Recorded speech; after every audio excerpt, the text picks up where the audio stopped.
Hello students, welcome back to my channel.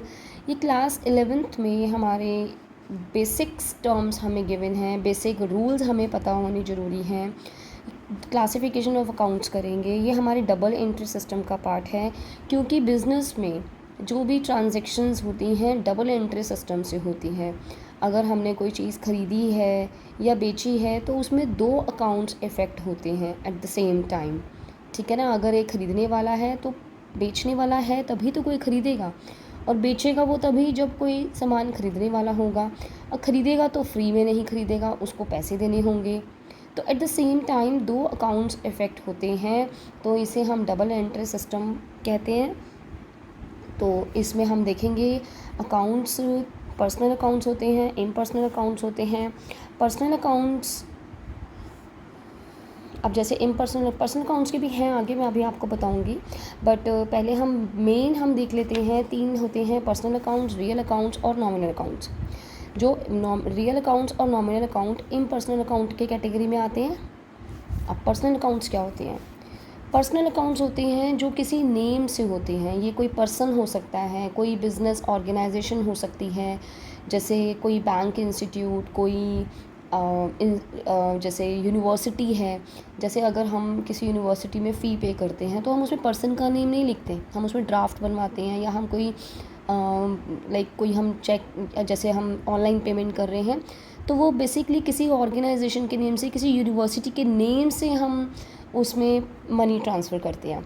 तो वहाँ पर पर्सन नहीं है, वो एक ऑर्गेनाइजेशन है, एक बिज़नेस एंटिटी है, उसके नाम से भी हो सकता है।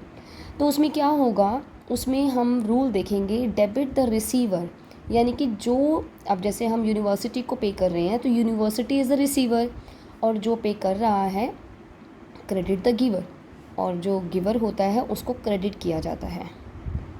Personal accounts debit the receiver, credit the giver.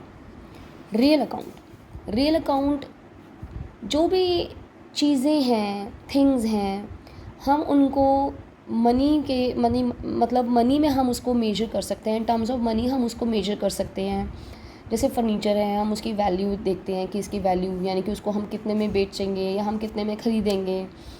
आपके पास जैसे कोई घर का सामान में देख सकते हैं, एसी है, लेकिन अगर बिज़नेस एंटिटी की बात करें, लैंड ख़रीद रहे हो, ठीक है ना, उसको हम पैसों में ख़रीदेंगे तो उसको हम पैसे में कन्वर्ट करते हैं, मतलब उसको हम इन टर्म्स ऑफ मनी हम उसको मेजर कर सकते हैं। ठीक है। जैसे लैंड एंड बिल्डिंग हो गया, और मतलब कैश तो है ही है, और जो मतलब मनी में हम जिसको हम इन टर्म्स ऑफ मनी हम उसको मेजर कर सकते हैं, वो सारे हमारे रियल अकाउंट्स में आती हैं। तो डेबिट व्हाट कम्स इन, जब ऐसे ही हम, जैसे मैंने फ़र्नीचर ख़रीदा, फ़र्नीचर मेरे पास आया है तो वो मेरे बिज़नेस में आया है, तो वो उस फर्नीचर का अकाउंट डेबिट हो जाएगा। क्रेडिट व्हाट गोज़ आउट, और अब मैंने फ़र्नीचर ख़रीदा, फ़र्नीचर आया, पैसे दिए, कैश गया, तो डेबिट। अब ये फर्नीचर और कैश दोनों रियल अकाउंट्स में आएंगे।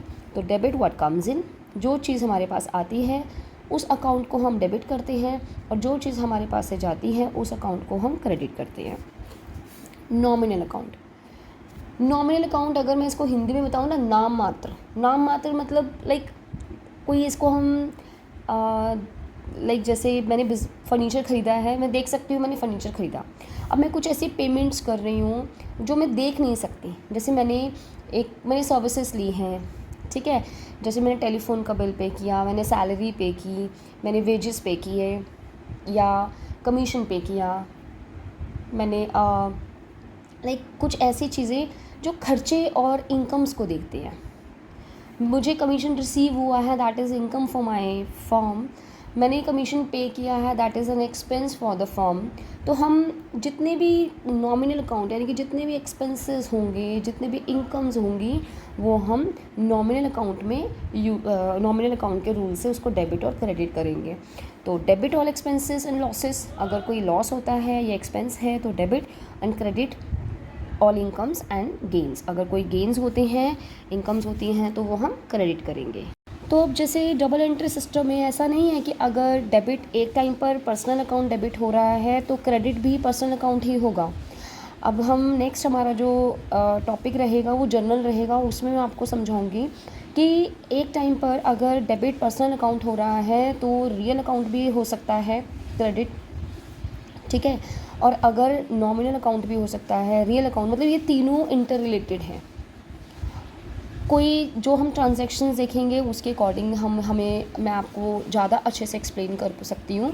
जैसे कमीशन रिसीव हुआ है, अब कमीशन रिसीव हुआ है तो कमीशन यानी कि मुझे कैश मिला है, तो कैश तो रियल अकाउंट है, और रिसीव क्या हुआ है, मुझे कमीशन रिसीव हुआ है, तो कमीशन क्या है, इनकम। तो मैं इसकी जनरल एंट्री करूँगी, या मैं एक टाइम पर दो अकाउंट्स में अगर एक डेबिट करूँगी क्रेडिट करूँगी, तो दो अकाउंट जो एक अकाउंट जो डेबिट हो रहा है वो है कैश अकाउंट, क्योंकि debit word comes in, cash आया, ठीक है ना, मुझे कमीशन रिसीव हुआ। अब मुझे एक्सप्लेन करना है कौन सी इनकम हुई है, मुझे कमीशन की इनकम हुई है, ये जो कैश आया है ये एक इनकम के तौर पर आया है, और ये मुझे कौन सी इनकम हुई है, मुझे कमीशन रिसीव हुआ है। तो उस टाइम पर मैं डेबिट करूँगी कैश को, तो क्या हुआ हमारा रियल अकाउंट, क्रेडिट करूँगी कमीशन को, तो क्रेडिट कौन सा हो रहा है, नॉमिनल अकाउंट। यानी कि ये अकाउंट एक दूसरे से इंटर रिलेटेड होते हैं, ऐसा नहीं है कि नॉमिनल अकाउंट की बात कर रहे हैं तो फिर नॉमिनल अकाउंट एक डेबिट हो गया एक क्रेडिट हो गया।